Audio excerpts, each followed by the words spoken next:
Welcome to a new episode of me reviewing highlights. I always time mark my highlights, so if you want to jump to a quick specific book, you can look at the chapters in the video. And I also list down a few topics, so you can jump to those timestamps as well. And with that, let's get started with our highlights today. The first one is from Kill It With Fire. It can be tricky getting started with opportunity costs because the number of potential opportunities to calculate can seem infinite. Remember that opportunity costs are thought experiments and rhetorical devices. You don't need to list the cost of everything your team might be doing, just the activities that strengthen the case for what you want to be doing. Right.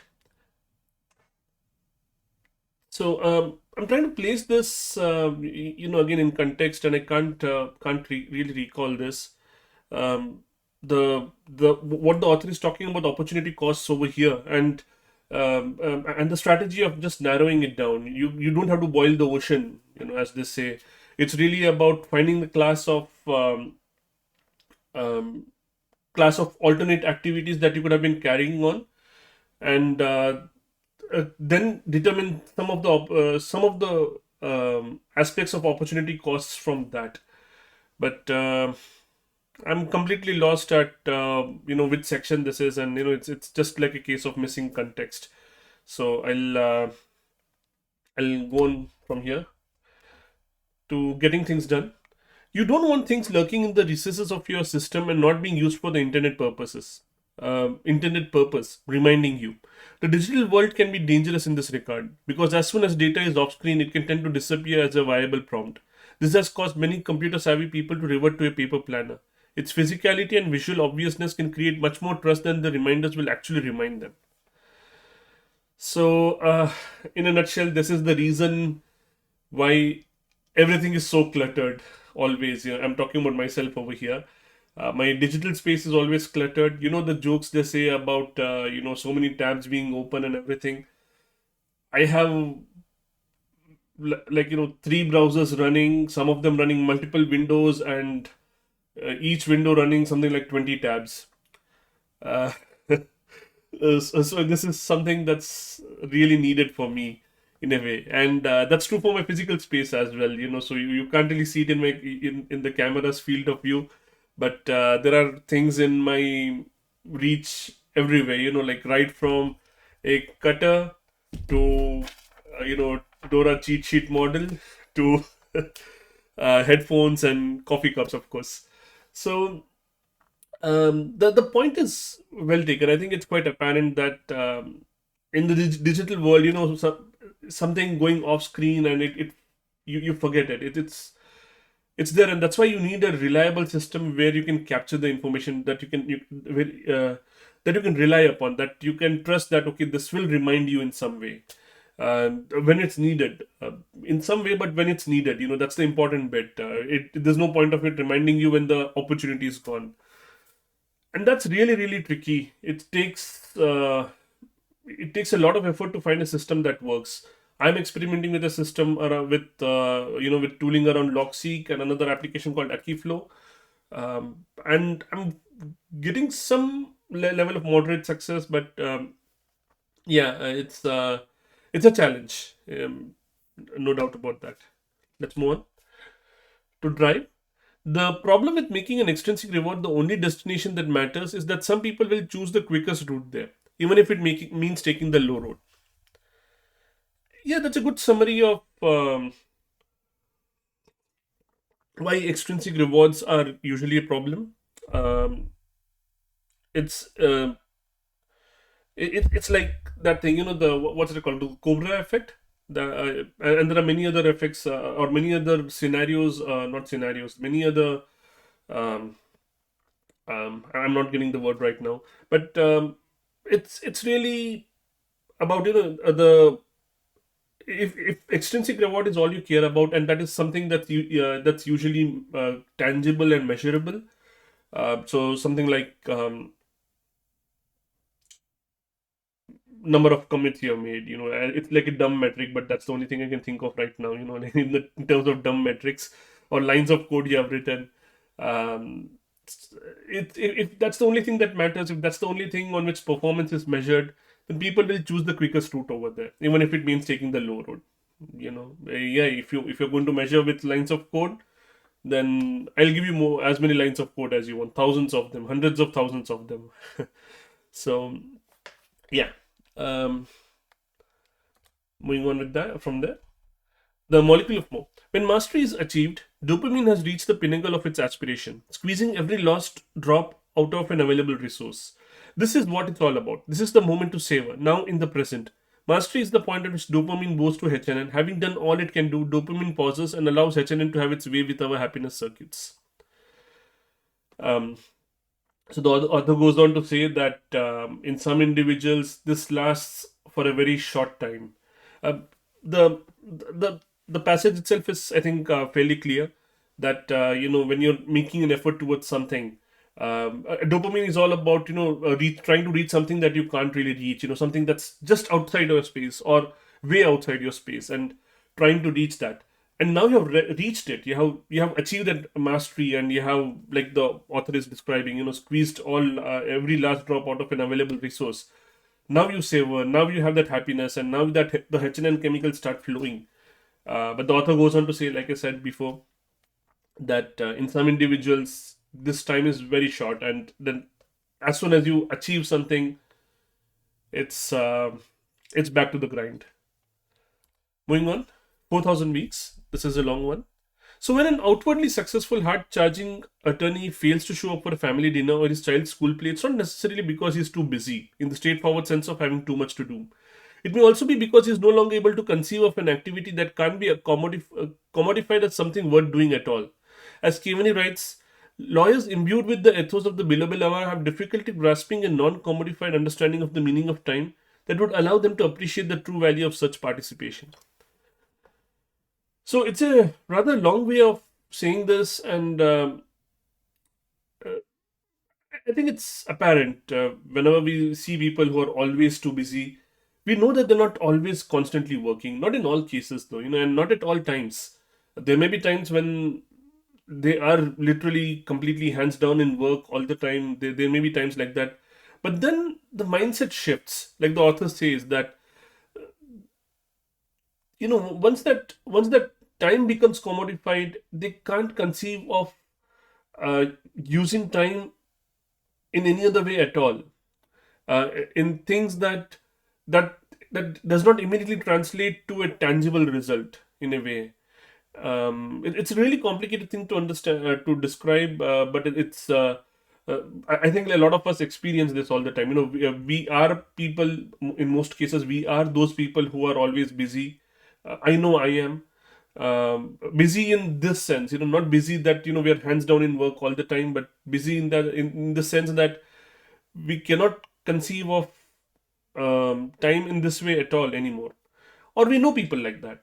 So it's as much as difficult as it is to describe this, but I think we all understand this, and it's a realization. It was a realization for me as well when I read this. It's not like I didn't know this, but like they say, the best books are something that tell us what we already know. So yeah, it's one of those passages for me. Moving on to the molecule of more. The average amount of time they spent on one task before switching to another was only 47 seconds. Over the course of the day, they switched between tasks more than 400 times. Those who spent less time before jumping to something else experienced higher levels of stress and got less work done. If for no other reason than that they repeated the switch tasks many over 400 times instead of only once after each task was completed. So the author is saying the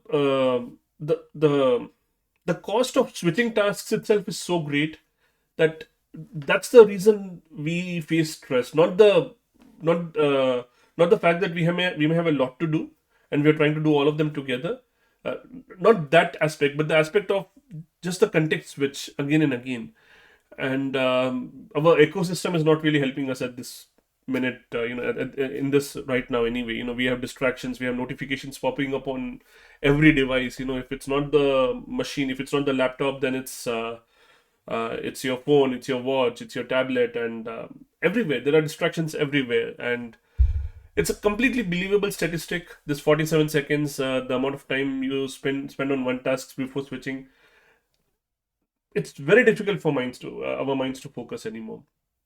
And that's one of the reasons, so like this week at work I'm following this no meeting week kind of thing, whereas where in this week I'm not going to have a single meeting at all, as much as possible, of course, emergencies, anyway, that's not the point. One of the things that I want to deal with this in this time um,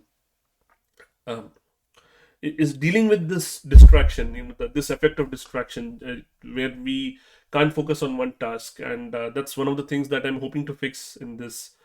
But I think like that's a longer discussion, maybe some other time. So for now, I'm moving on to braving the wilderness. Brené Brown.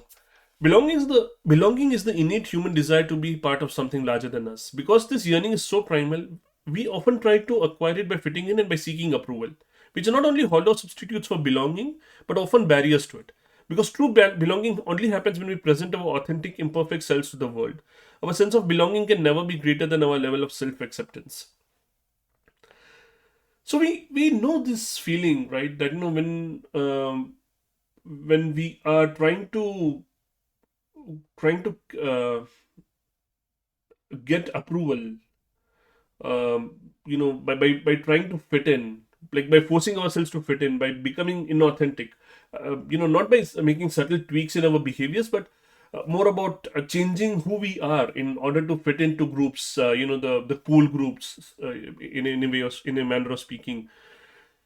um, that's that's entirely unsatisfying. We know this, we see this. There are enough movies made on this topic, and we know this as well, that when we try too hard to fit in a group where we don't really fit in, the reward is very hollow. We may succeed that fitting in, but then we know that each day is a struggle to continue to be a part of that group, to part of that gang or whatever. So this passage really explains that thing, that the reasoning behind that is that we are not if you're not presenting our authentic selves, we are not really, we are not really getting what we really want out of this belonging. We are only getting maybe acceptance, approval, sorry, not acceptance, maybe we're just getting approval. We are becoming a part of the group, but then we're also always outsiders. There are enough stories about that, right? So yeah, I think this passage really, really brings that out. That what we really need to chase is belonging. And chase is the wrong word over here, because you won't have to chase belonging. You do that by being authentic. But yeah, it's approval that you're chasing. In belonging, you would not even have to chase it. Moving on. Factfulness. It is quite relaxing being humble, because it means you can stop feeling pressured to have a view about everything, and stop feeling you must be ready to defend your views all the time. So I like this passage, because it like brings this contrast about humility. But I don't know. It's not really worked out in my case, at least. So it like being humble and feeling that you must know everything, or you must have a view about everything, not really is not really like in the same, what's the word, in the same segment, in the same topic even. So maybe the author is not really talking about humility. Maybe the author is talking about something else. I'm reading the word humble in a different way. The author means it in a different way.